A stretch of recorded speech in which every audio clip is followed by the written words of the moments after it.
Amém? Mateus capítulo 23, deixa eu baixar aqui um pouco o fundo musical. Mateus capítulo 23, versículo 23, que diz assim, ó.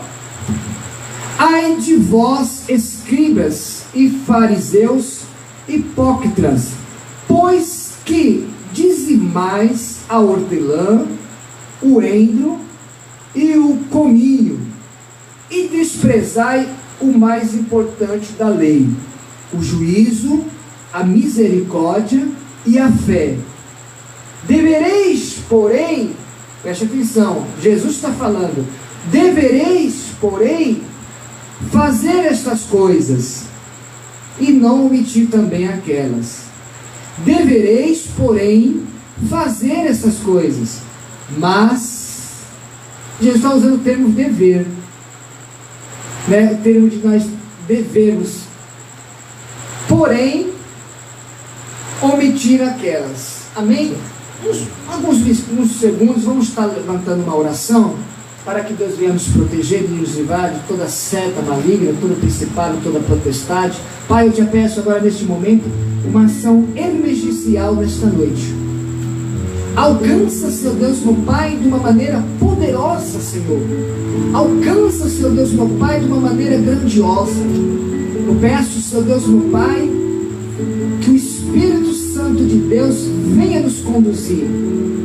Em nome do Senhor Jesus, nos direciona nesta noite, Senhor Deus, a qual, mediante, meu Pai, tuas servas que aqui se encontram, mediante aqueles, meu Pai, que irão ouvir, não importa a hora, o dia ou o momento, mas que vão, Senhor, traz esclarecimento, meu Pai, traz sabedoria, Senhor Deus, meu Pai, cria em nós um espírito reto, meu Deus, aviva-nos, Senhor, segundo a tua palavra, meu Deus, verifica-nos, Senhor, segundo a tua palavra, cerca numa nuvem de glória, meu Deus, meu Pai, transforma as nossas mentes, para que possamos ter entendimento, para que possamos crescer na graça, no conhecimento, e entender qual seja a boa vontade e agradável de Deus ao nosso respeito. Pai, fala aqui, meu Pai, essa caixinha que está aqui dentro, que chama-se o centro das nossas emoções, nos ensina, meu Pai, fala aos nossos corações, meu Deus, em nome de Jesus, amém, amém, amém, amém, meus queridos. Está bem claro logo de cara aqui para nós, né? Queridos, como eu disse, o dízimo não é nenhum assunto complicado. As pessoas que se complicam. Eu gosto de entrar nessa conjectura, porque eu vejo como a palavra de Deus e a mente das pessoas hoje em dia, e os seus corações. O dízimo é algo muito claro. Gênesis, do Velho ao Novo Testamento, o dízimo é algo muito claro. O dízimo é ato de fé. É preciso manter. Aí eu faço uma pergunta, irmãos, mediante esse texto que me chamou muita atenção. É preciso manter o dízimo no tempo da graça? Eu trouxe um versículo já no Novo Testamento, que já é debaixo da graça. O próprio Jesus disse: ai de vós, escribas e fariseus hipócritas, pois dizimais o hortelã, o endro e o linho, e desprezai o mais importante, o juízo, a misericórdia, a fé. Devereis, porém, fazer essas coisas, sim, e não omitir o restante, aquelas.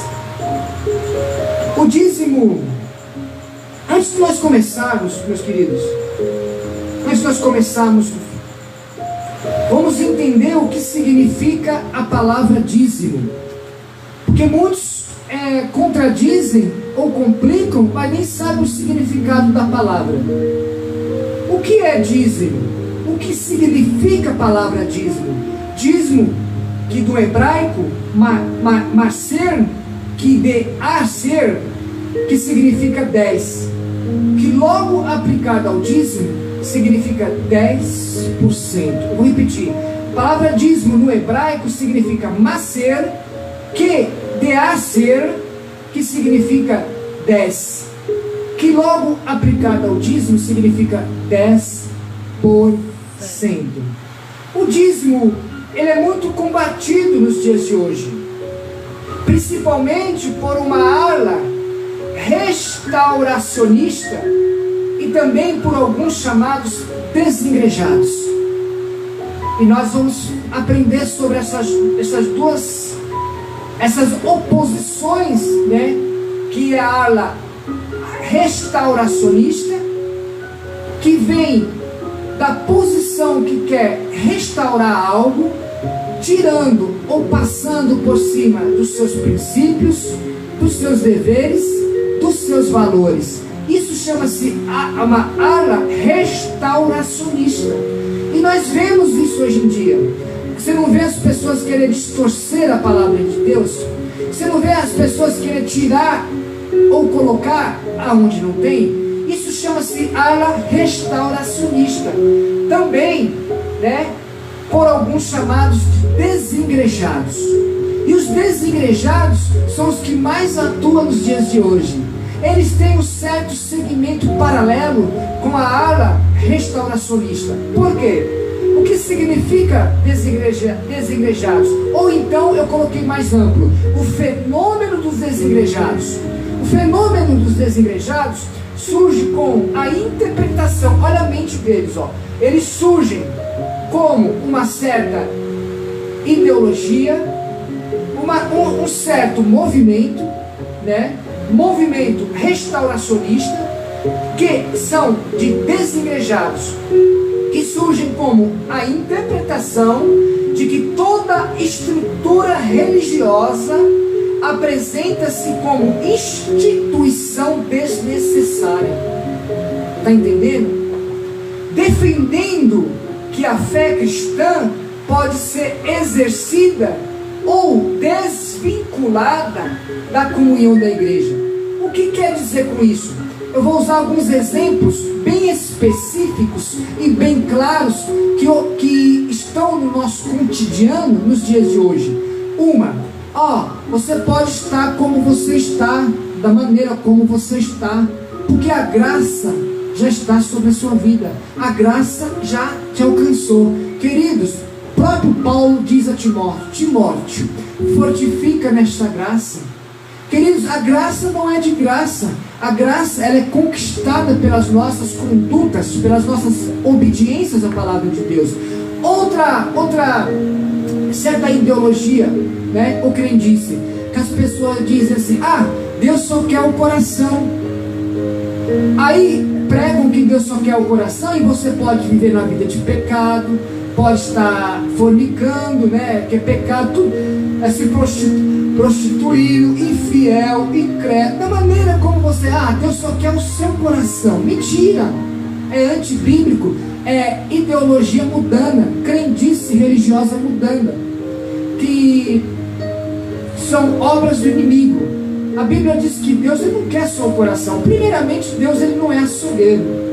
Deus, ele quer corpo, porque o corpo, ele quer fazer morada e permanência do Espírito Santo de Deus.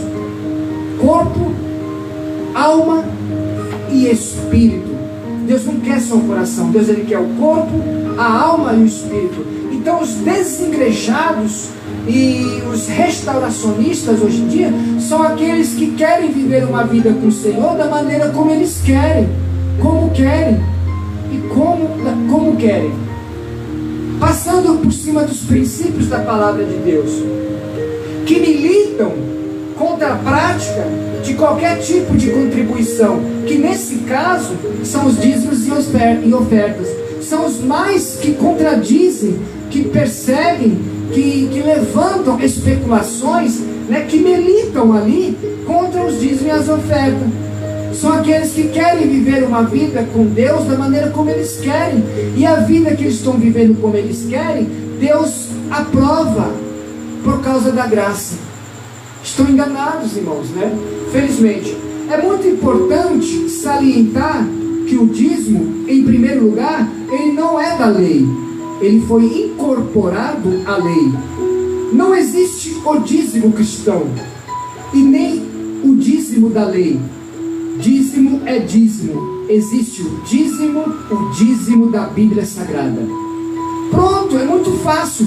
Salmo 119, versículo 105, diz que a palavra de Deus é lâmpada para nossos pés e luz para o nosso caminho. João 8,12, Jesus disse: eu sou a luz deste mundo, e todo aquele que estiver em mim não andará em trevas.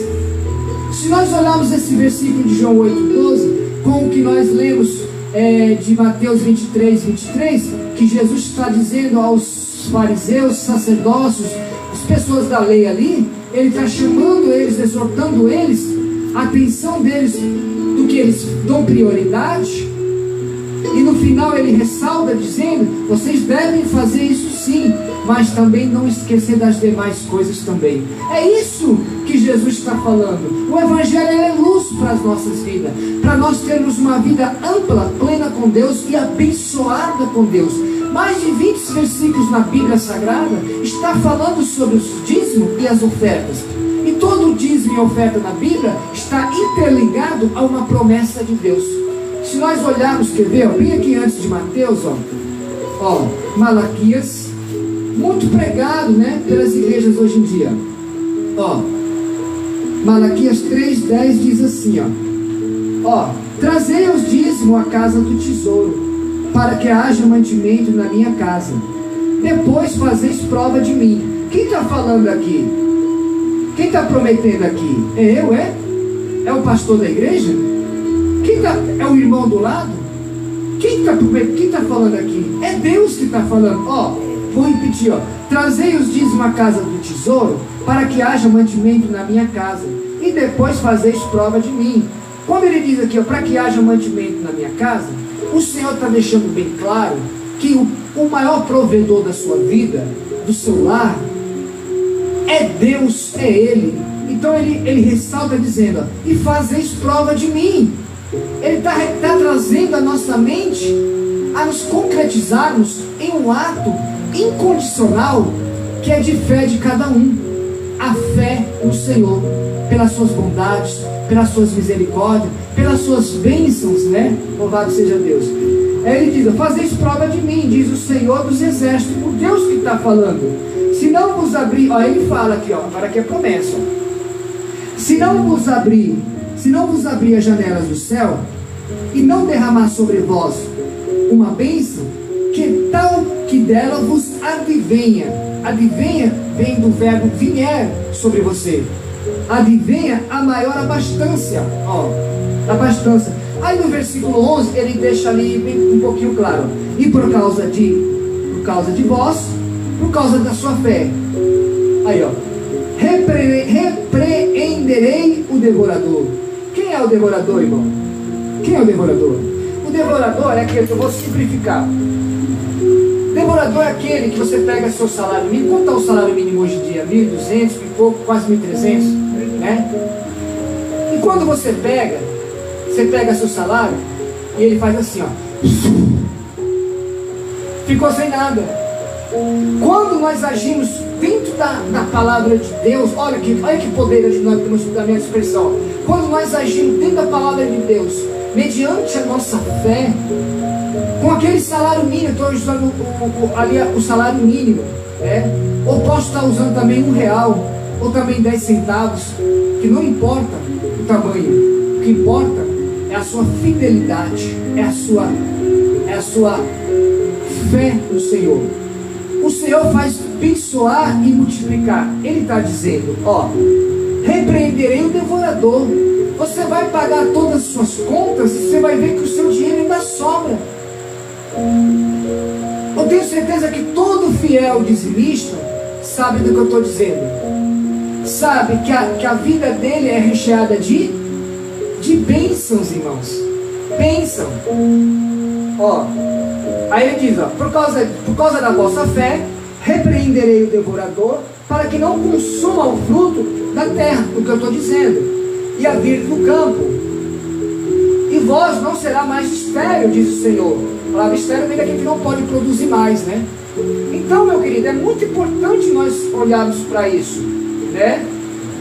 Que instituiu, foi o próprio Deus levando o dízimo, a Sagrada Escritura? O próprio Senhor que instituiu essa palavra dízimo, o ato de dizimar, a expressão do verbo dízimo. Quando Abraão contribuiu com seus dízimos, Abraão passou a contribuir com seus dízimos pelo que Deus fez na vida dele.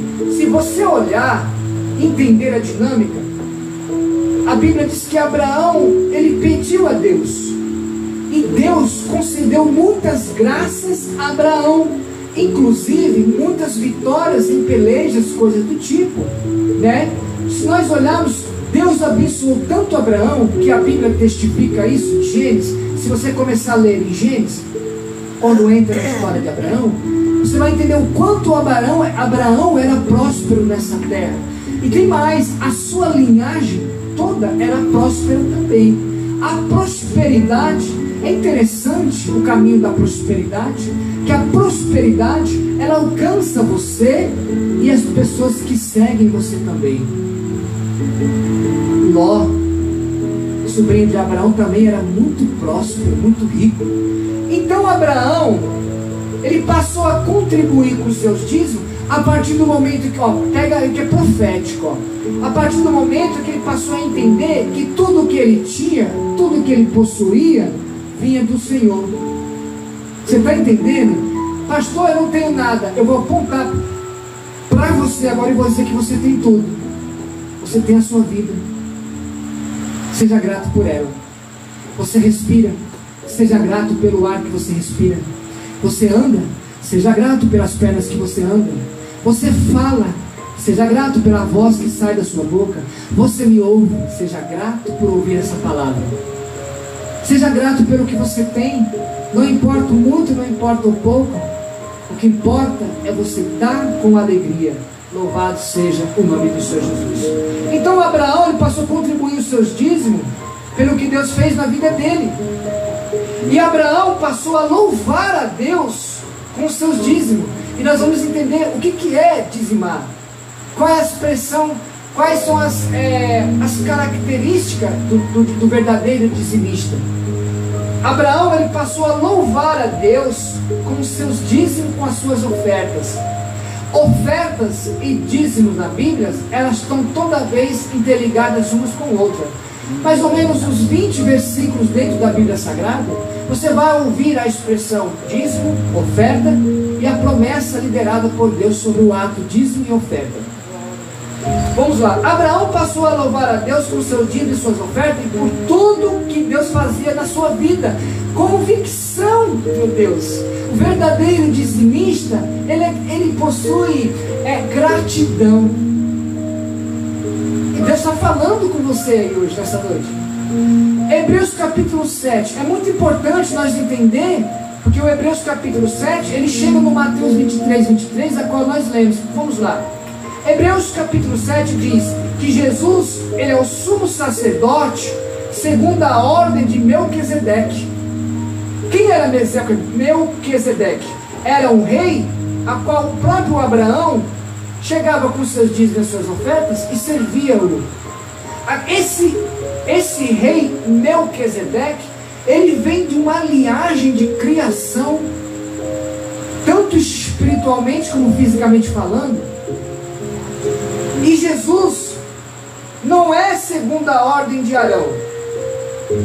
Então, se o dízimo fosse uma prática legalista de Arão, no caso deveria cessar, ou deveria ser cortado.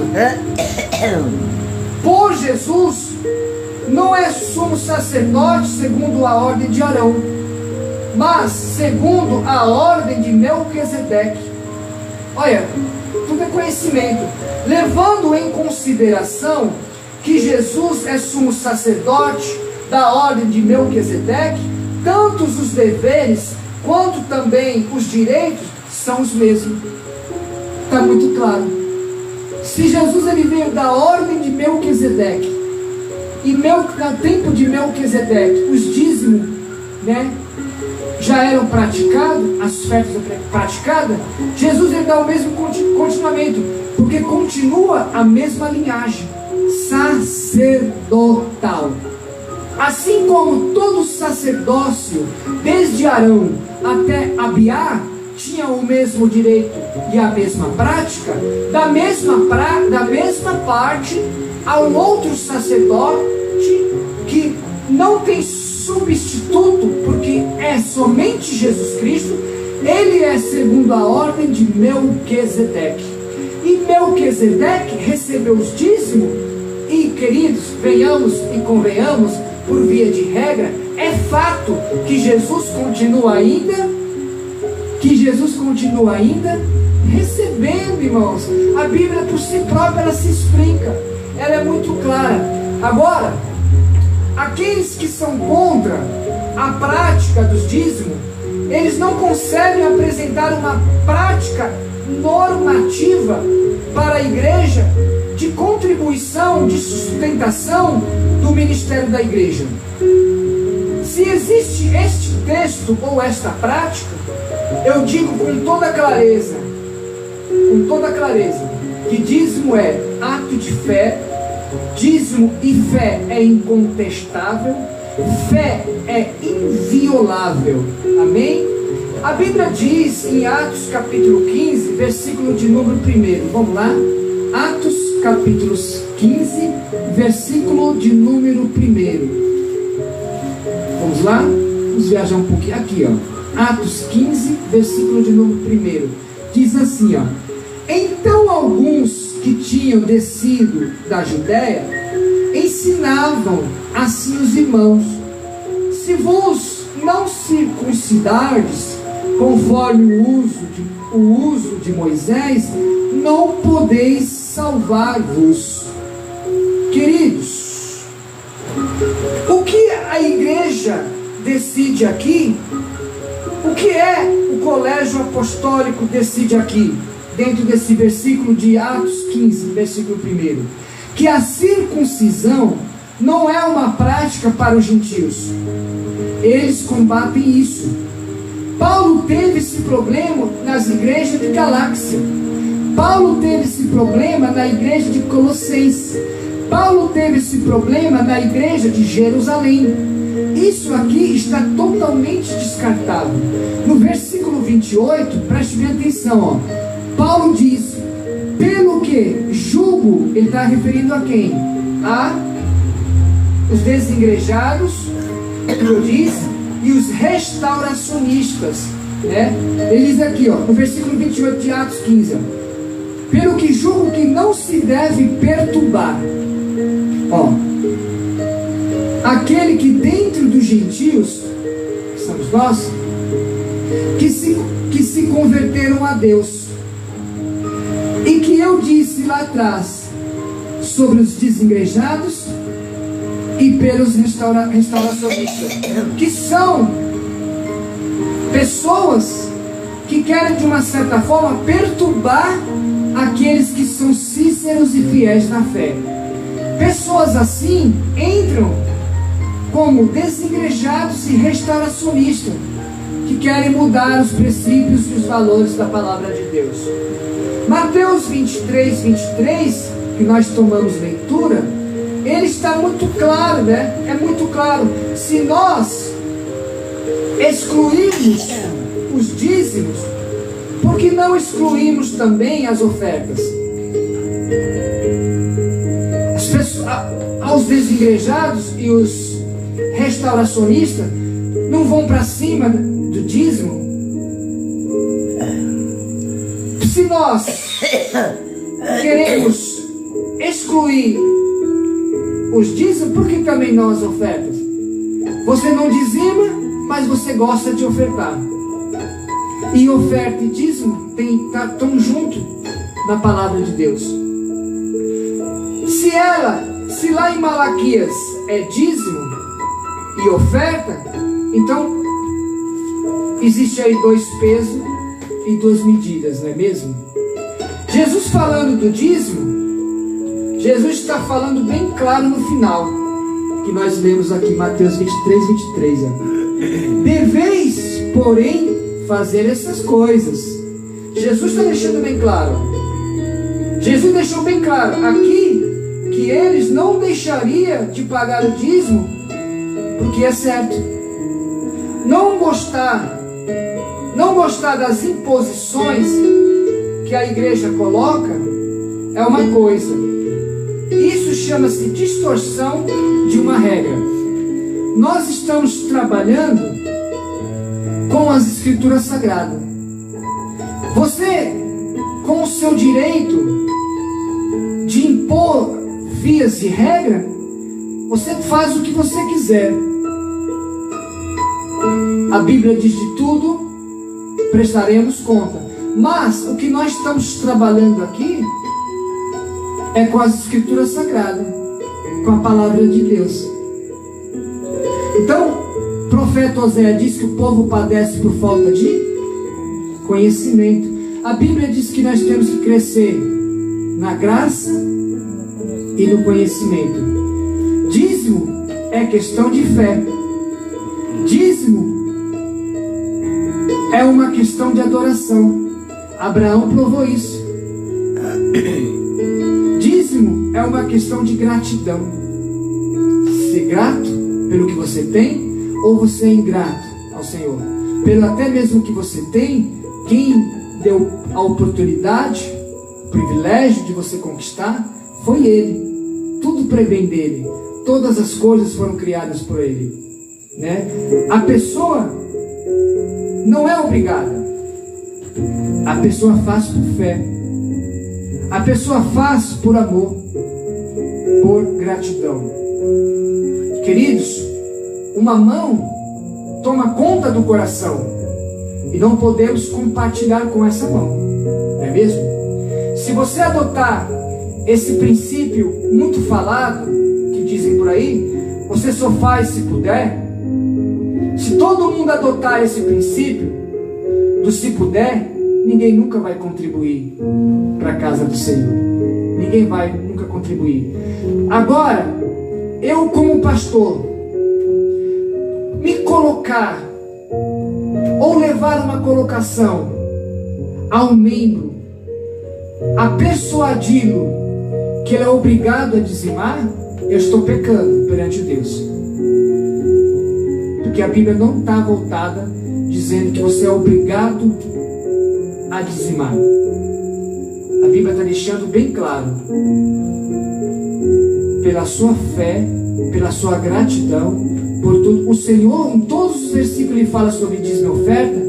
Ele está falando sobre a promessa, questão de consciência nossa, sobre as bênçãos, a tudo que Ele pode fornecer, se você for fiel e reconhecer. Então eu nunca posso obrigar nenhuma ovelha e prendê-la a ela a dizimar, que aí eu estou indo contra a palavra de Deus. A palavra de Deus diz, pega ali um envelope de dízimo para mim. Vou dizer o que está escrito no envelope de dízimo, para você bem entender. Você que deixa que esse pastor da igreja, ele chega para você e fala, dê o seu tudo no altar. Isso é antibíblico, não está na Bíblia. Envelope de dízimo. 2 Coríntios, capítulo 9, versículo 7, está escrito, cada um contribua segundo propôs no seu coração. A palavra, nós temos que traduzir esse versículo, queridos. A palavra propôs no seu coração vem de uma consciência daquilo que nós temos, daquilo que nós conseguimos, daquilo que nós almejamos, daquilo que Deus nos concedeu. Vendo isso, eu passo a propor o melhor para Deus no meu coração. Reconhecimento.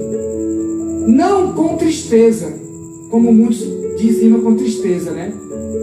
Muitos dizimam com tristeza. Quando não dizima porque o dinheiro domina a pessoa. A pessoa que não dizima, ela não domina o dinheiro. É o dinheiro que domina ela. É escravo do dinheiro. Então cada um contribua segundo propôs seu coração, não com tristeza e nem com constrangimento. Porque Deus, Ele ama a quem dá com alegria. Então, como pastor da igreja, eu não posso persuadir ninguém e nem obrigar ninguém a entregar o seu todo no altar. Porque tem pessoas, eu conheço pastores que querem o dízimo da ovelha, mas não cuidam da ovelha, não visitam a ovelha, não perguntam se a ovelha está bem. Isso aí é antibíblico, irmãos. O pastor da igreja, a própria palavra de Deus diz assim, que nós possamos fazer a obra do Senhor. O próprio Jesus deixou bem claro para os discípulos: vai, pregai o evangelho, de graças dai, de graças recebeste. Nós sabemos que o dízimo é importante para o crescimento do ministério. Nós sabemos que o dízimo é importante para o crescimento da obra. A Bíblia diz nas epístolas paulinas a importância dos dízimos aos sacerdotes e o que leva essa tal importância. Então, meus queridos, eu nunca posso persuadir nem manipular ninguém. Eu tenho que levar as pessoas a conhecer o caminho da palavra de Deus pela fé em Cristo Jesus, né? Glória a Deus. Então está bem claro, né? Se você adotar esse princípio, você só pode fazer se puder. Você nunca vai ser uma pessoa que soma ali no Senhor, na obra do Senhor, como um verdadeiro missionário, né? O evangelho da barganha é o evangelho da prosperidade que você vê hoje em dia. O que adianta? Eu conheço pastores que até falam contra o dízimo, mas eles aceitam as suas ofertas dentro da sua igreja. Eu conheço pastores que falam mal do dízimo, né? Mas pregam um evangelho da prosperidade.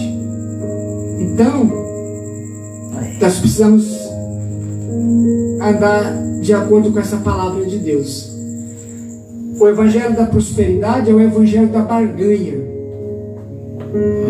Nós não dizimamos por causa da lei, nós dizimamos por causa do princípio, por causa dos princípios. É isso que é o verdadeiro dizimista. Ele vê isso, que ele dizima não pela lei, mas pelos princípios que levam o ato de dizimar. Então esse evangelho da barganha da prosperidade é o evangelho que não se preocupa com o membro, com a ovelha. É aquele que só prega prosperidade, só prosperidade, mas não prega arrependimento, não prega obediência, não prega o conhecimento da palavra de Deus, o que leva muitas pessoas a viver como desigrejados, né? E como restauracionistas, porque está faltando isso.